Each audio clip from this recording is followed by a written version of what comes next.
Bueno, no podía ser de otro modo, nos tenemos que ocupar del momento post moción de censura. La moción de censura ya pasó, tuvimos la oportunidad, si seguían los pasos del Toro Televisión, la siguieron sin perderse un solo minuto, los 2 días de debates, con el final que tuvo, etcétera, etcétera.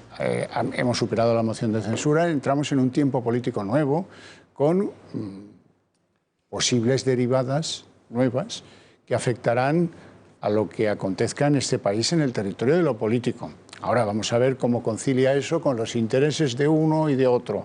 Esto le dará a lo mejor pues 20 escaños más a Vox, o a lo mejor le permitirá al Partido Popular recuperar 20 escaños. Yo no lo sé, nadie lo sabe, nadie lo sabe.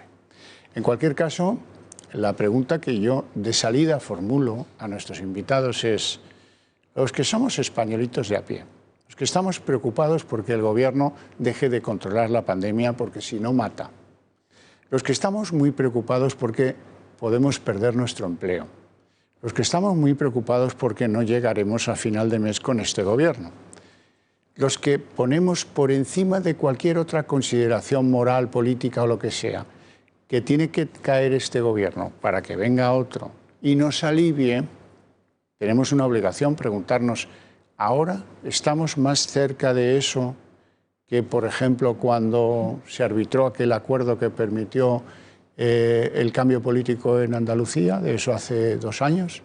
¿O estamos más lejos?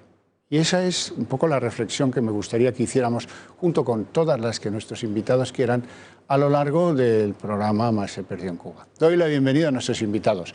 Doña Rocío de Mer. Qué ilusión me hace, diputada de Vox por Almería, qué ilusión me hace que usted ilumine este plató. Lo digo porque algunos se acordará de lo que nos hizo sufrir esta joven, pues si usted compara con los que estamos aquí, no sé si, no se ruborice, la tengo que llamar joven, jovencita casi. Con aquella pedrada que la dieron a usted en Sestao y, en fin, lo que vino después, que fue peor, que algunos salieron en las redes sociales diciendo que usted como que mentía, que aquello era ketchup. Qué historia más triste y más repugnante. Bueno, le agradezco que esté aquí y mucho a Asís Timmermans. ¿Qué tal? Muy buenas noches. Muy buenas noches, es su donalista. Es el hombre que viene aquí siempre con libros. No sé. ¿Sí? Porque para algo me pagan. Además, los autores de libros le pagan para que venga aquí con libros. Este es amigo, pero vamos, Javier Santa Marta es extraordinario. Sí, ya veo que cada día trae uno diferente. Van pagando diferentes editoriales. Algunos incluso los leo, los de Javier los leo todos. Bueno, don Ricardo Ruiz de la Serna, muy buenas noches. Javier, buenas noches. ¿Qué tal? Joven. Pues mire, joven. Ya que me has llamado viejo. Según con quién se compare, sí, es usted joven. Si se compara con Michael Douglas, por ejemplo, pues es usted jovencísimo. Don Raúl Ramírez, abogado, ¿qué tal? Buenas noches. Pues muy buenas noches. Bueno, entramos en materia, si les parece. Impresiones generales después de la moción de censura. Rocío, empiezo contigo. ¿Conmigo? Qué difícil.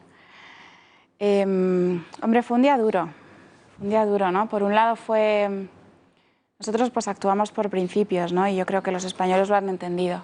Nosotros tenemos una tarea política, independientemente de la fuerza del número de escaños que tengamos, ¿no? Nuestra tarea era hacer lo posible para evitar y para intentar sacar lo antes posible al peor gobierno en el peor momento, en un momento en el que los españoles lo están pasando tan mal, ¿no? En un momento de colas de hambre, en un momento en el que realmente hay muchas neveras que ya no pueden llenarse, en un momento de invasión migratoria, además, en un momento espeluznante, ¿no? En el que además se han cobrado ya pues, casi 56.000 vidas, ¿no?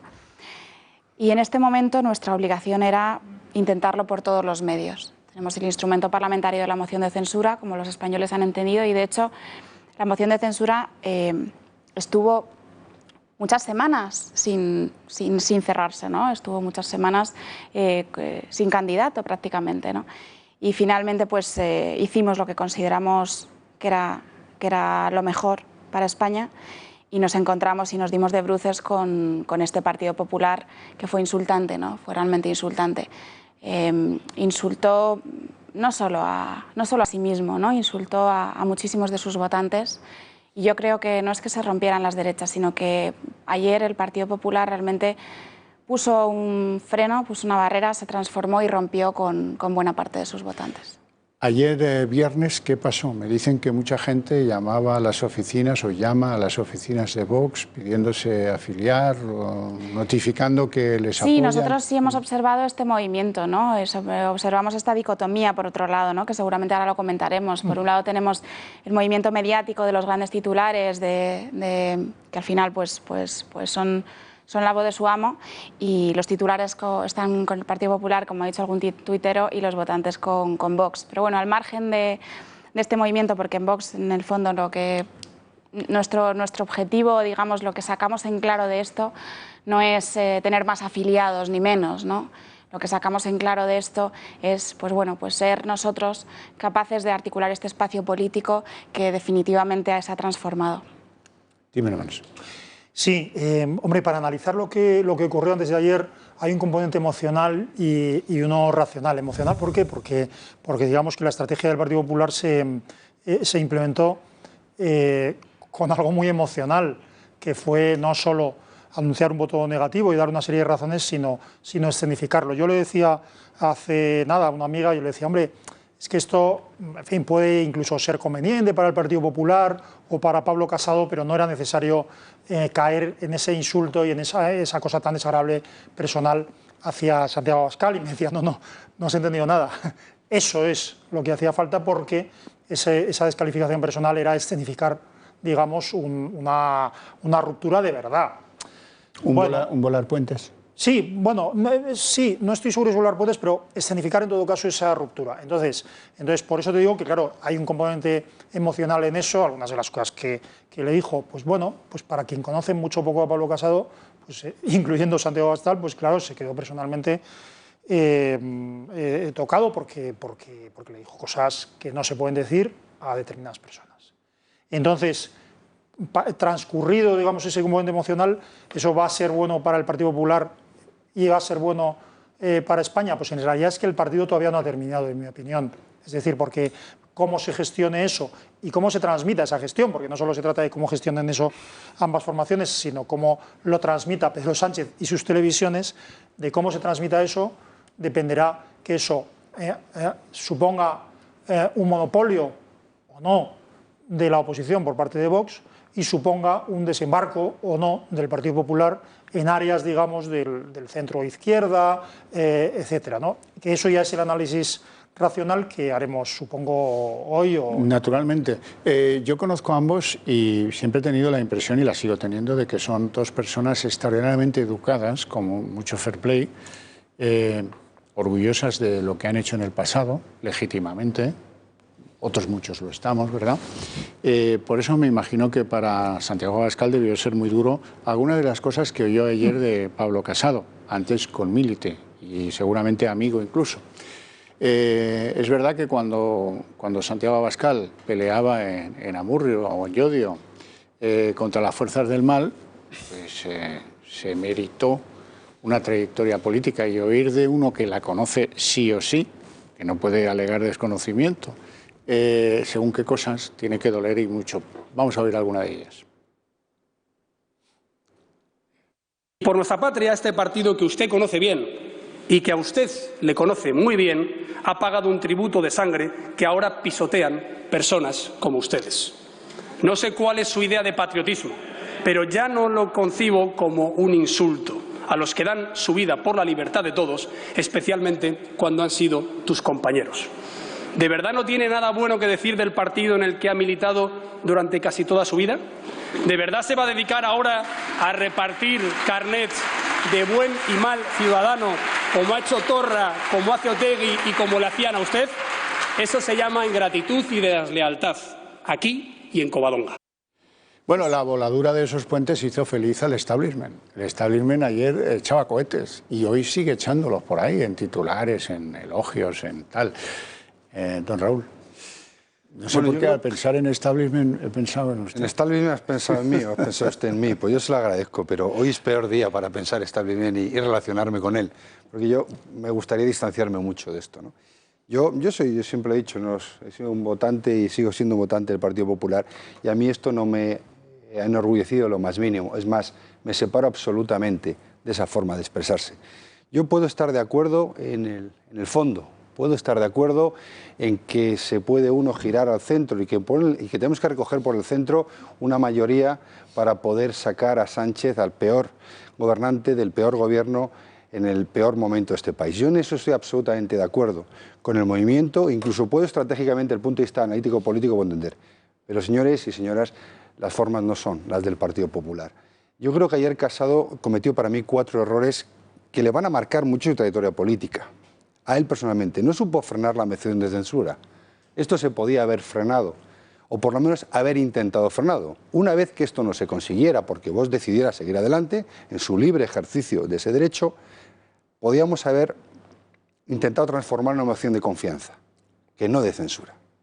Si tampoco hemos sabido hacer esto, podíamos haber intentado liderarla, sumarnos y haber propuesto una moción de confianza apoyada con el Partido Popular, donde tendríamos un nuevo foco y una nueva manera de poder comunicarnos con el electorado, con el pueblo español, en un momento donde a los ciudadanos, como bien, nos preocupan 4 cosas. Nos está preocupando la economía, nos preocupa la salud, no nos preocupan las políticas palaciegas ni el establishment ahora mismo. Esto no es lo importante en este país. Y hay el 4.º punto, que es saber explicar una abstención. Se podía haber explicado perfectamente y el electorado lo va a entender. Lo que no vamos a entender de ninguna manera. Y bueno, pues yo ayer ese clamor popular de la bancada forzado de manera natural, los que conocemos mucha gente del Partido Popular, que somos muchos, sabíamos que salvo 5 o 6 personas de todos los que estaban sentados ahí, hasta el minuto previo en que se dijo que no tenían ni idea de la intención de voto del partido. Con lo cual, esa mascarada creo que no va a ayudar nada a la figura de Pablo Casado como líder. Y mi pregunta que me quedó, insisto, creo que el partido ha hecho un buen movimiento, no hace falta, contestando a su pregunta, volar puentes. Uno puede dejar puentes y distanciarse políticamente, pero en política como en la vida las formas son muy importantes porque definen la persona. Y yo no sé si ayer lo que Casado quiso fue volar un puente o buscar el liderazgo no de la oposición, sino dentro del propio partido, porque quizá alguien mal aconsejó que los complejos de derechita cobarde y todas estas cosas se rompían cargando de una manera poco elegante, imprudente y, lo siento mucho, inmadura en un líder de la oposición, o lo que esperamos los votantes del Partido Popular, que fuera el líder de la oposición española de un cambio. Ricardo Ruiz de la Sena. Yo lo veo de otra manera, Xavi. Mira, yo creo que esa fractura ya se había producido hace mucho tiempo. No habíamos tenido ocasión de verla quizá representada o ejecutada de esta manera, pero tanto el modelo de sociedad como el modelo de Estado, las diferencias entre el Partido Popular y Vox son profundas. En los postulados antropológicos de los que un partido y otro parten. ¿Me permite una pregunta? Sí. ¿Más o menos que entre el PSOE y Unidas Podemos? Fíjate que me atrevería a decir que más, ¿eh?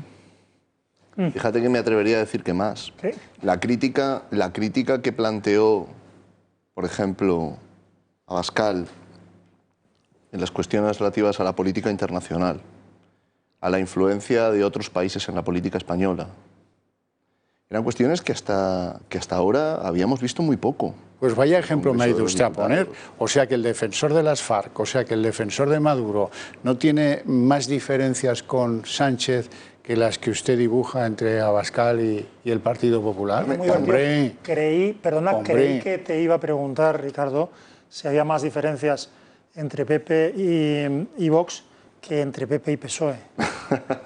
Yo creí que te iba a preguntar esto. A ver, no sé si era quizá otra de las posibles preguntas que Xavi tuviera en la recámara, pero creo que lo que vimos ayer es la constatación de una realidad política. Es que el Partido Popular y Vox son muy distintos. Y durante mucho tiempo había la idea de que al final venía a ser lo mismo. Y tienen diferencias profundas. Y creo que ayer hubo la ocasión de escuchar en el Congreso de los Diputados hablar de muchos temas de los que habitualmente en la política española no se ha hablado o no se hablaba. Esta me parece que es una cuestión que hay que tener en cuenta. Creo que hay otra. Casado tenía una situación muy difícil que resolver. Tenía al mismo tiempo que presentarse como líder de la oposición, como candidato que acepta las premisas de un orden o de un sistema, y como persona capaz de hacerle frente a Pedro Sánchez. Sus votantes decidirán si lo ha conseguido o no. Eso no me corresponde a mí. Pero sí me parece que hay que ver que la maniobra o el el cambio de estilo de Pablo Casado ha suscitado el aplauso de muchos que hasta la víspera lo criticaban.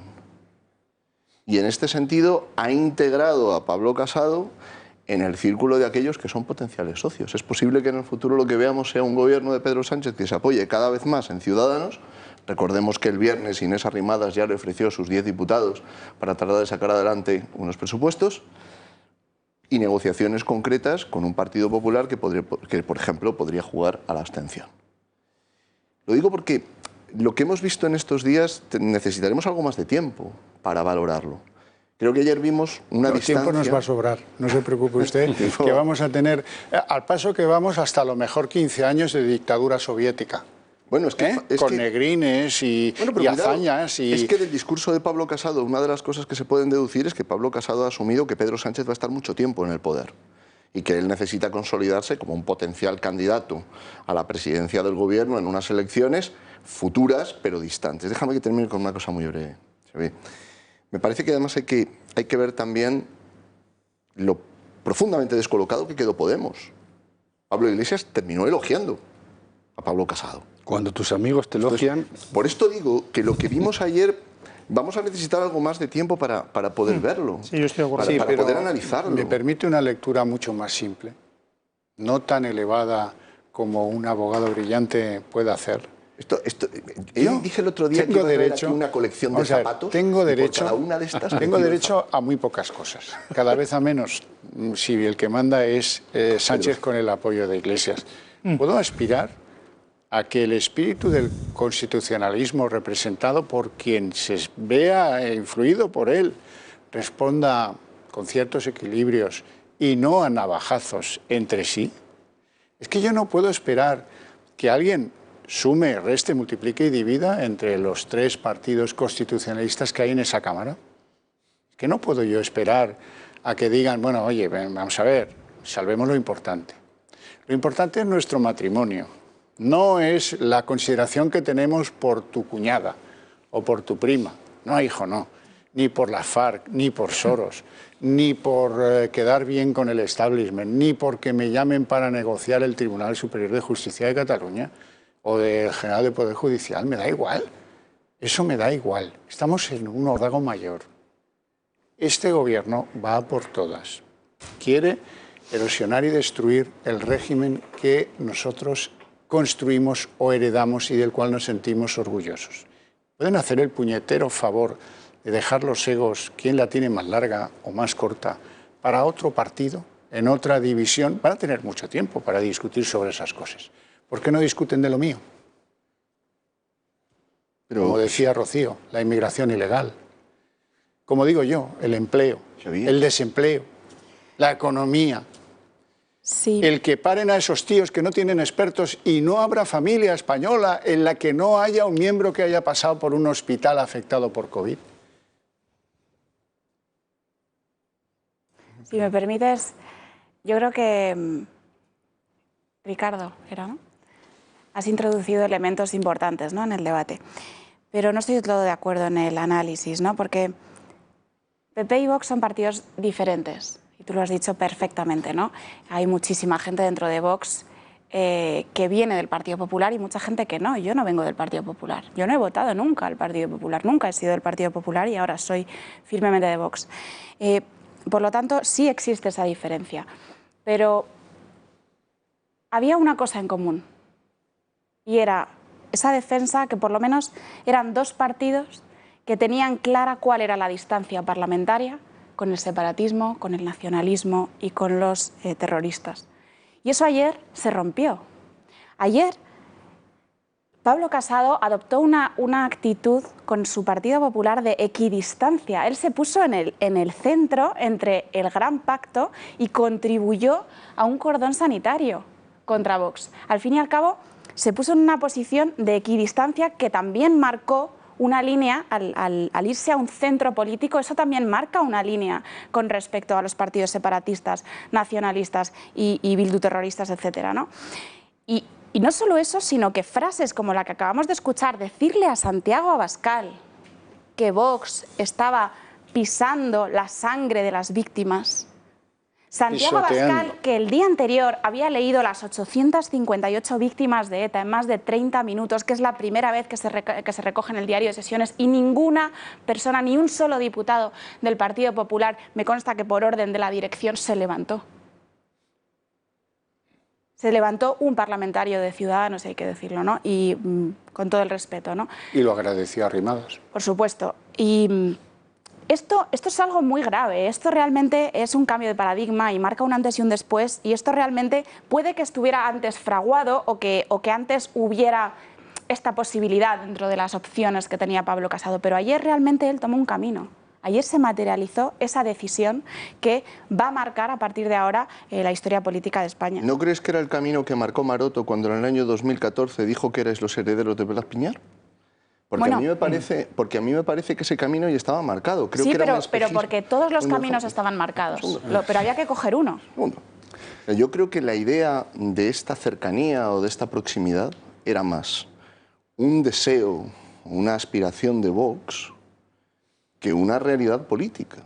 Es decir, la distancia que existe entre los dos partidos, a mi juicio, responde a diferencias en el modo de concebir, desde cuestiones como la unidad nacional o la posición respecto a las organizaciones o a los organismos internacionales o la política europea, hasta cuestiones como la familia o la migración, la política migratoria. Digo esto porque cuando volvemos la vista atrás, quizá en 2014, en 2015 el camino pudo ser distinto. Quizás pudo serlo, no lo sé. Pero me parece que lo que vimos ayer fue la constatación formal de algo que se viene dando. Es decir, cuando en 2014 Maroto dice que Vox son los herederos de Blas Piñar, que son la gente de Blas Piñar, no recuerdo cómo era la frase literal, si eran los herederos o la gente, o los hijos. Yo no hay nadie que lo desautorice. No sigo lo que dice Maroto desde hace 16 o 17 años, pero le quiero recordar que hay un gobierno en Andalucía, otro en Madrid y otro en Murcia, que sin el apoyo desinteresado de Vox no tendría el Partido Popular. Si esto no lo pongo en duda, es más.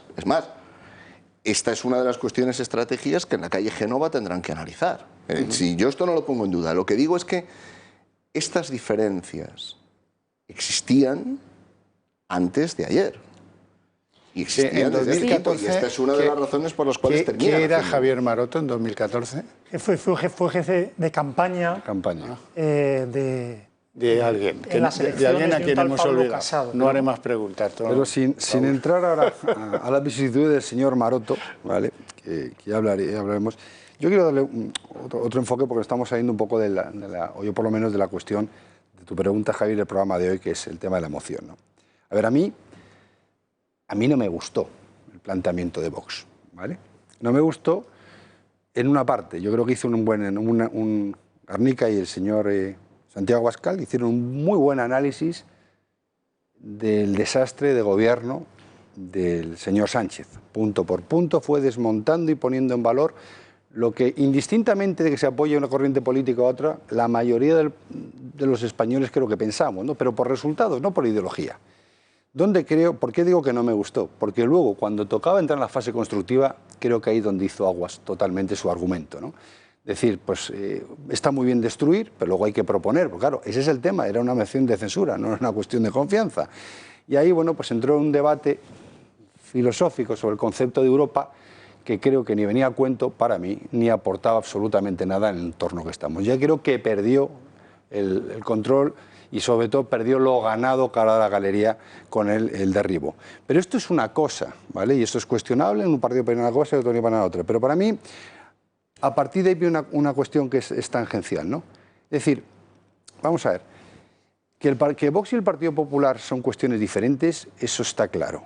Que el partido Vox tiene un sustrato de gente, no solo del Partido Popular, como ha explicado Rocío, que ha podido y cree en una filosofía y en un planteamiento político, es correcto.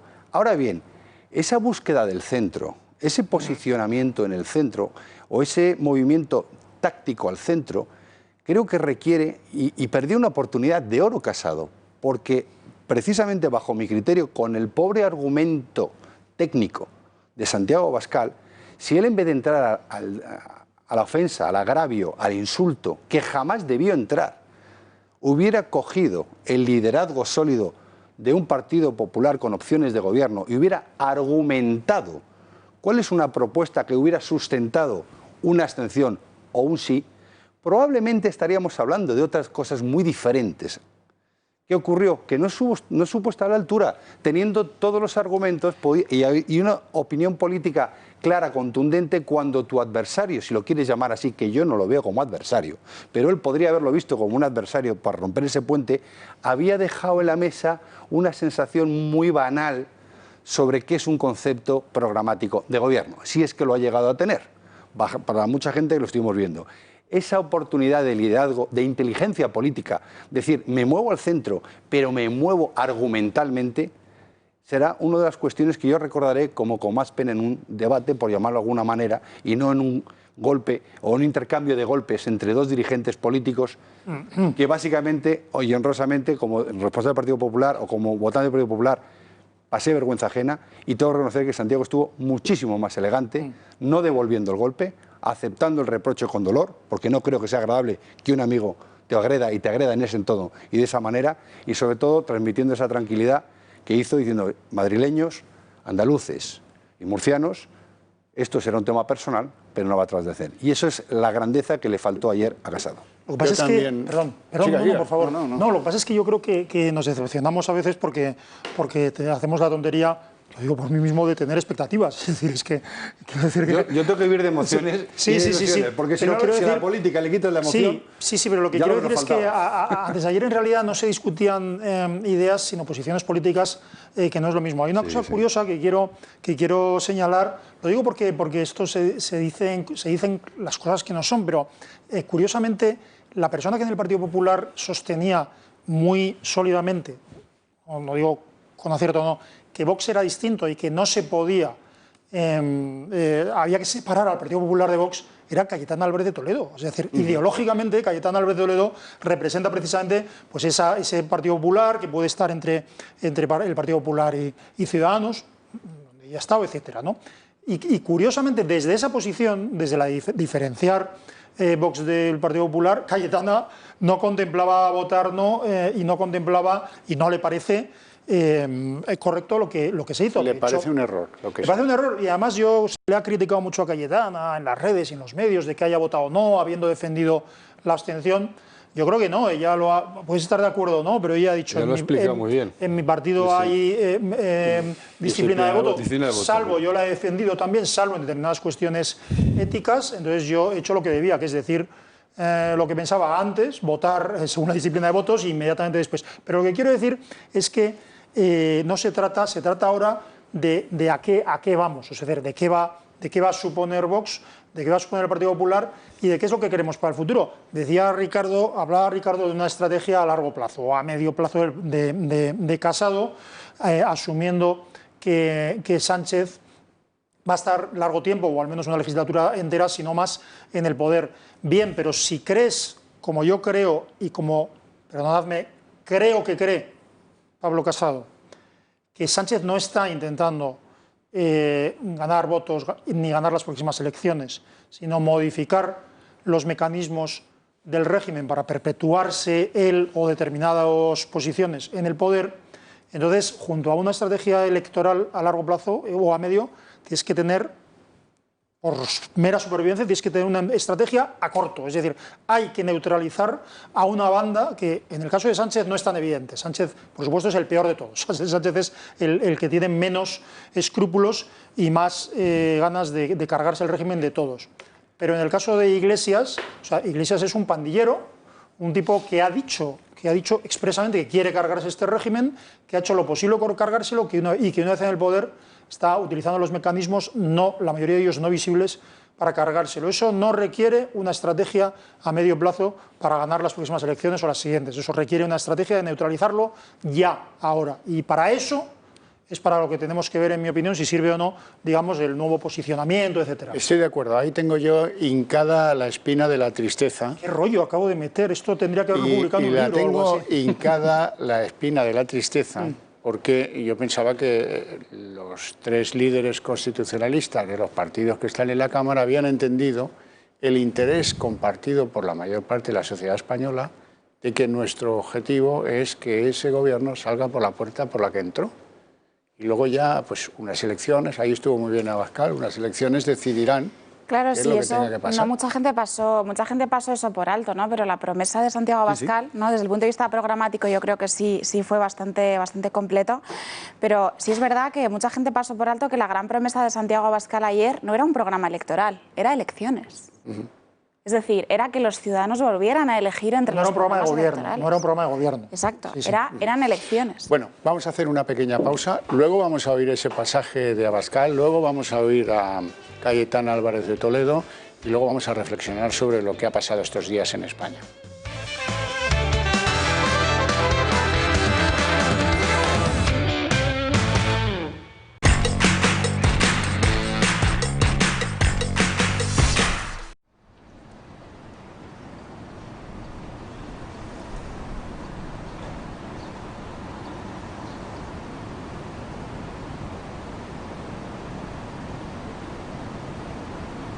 Yo, pues como chica saharaui, pues me encantaría pues destacar en el mundo. Yo creo que todos tenemos ese mini sueño, y más siendo de un país pues que no es muy reconocido.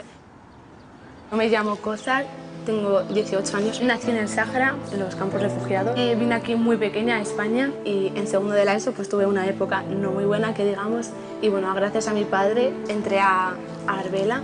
Yo en un principio dije que yo no quería academias, y doy gracias a que me convenciera porque estaba muy perdida y yo creo que no sabía estudiar. Ese era mi gran problema. Arbela a mí me ayudó en muchos sentidos, a ayudarme psicológicamente, personalmente, a poder estudiar por mí misma, que es algo que yo creo que a mucha gente le hace falta. Que si aquí haces amigos, los profesores es que ya no son profesores, son como ya pues tus hermanos o hermanas mayores, por así decirlo, porque es que les coges cariño. O sea, mis padres lo han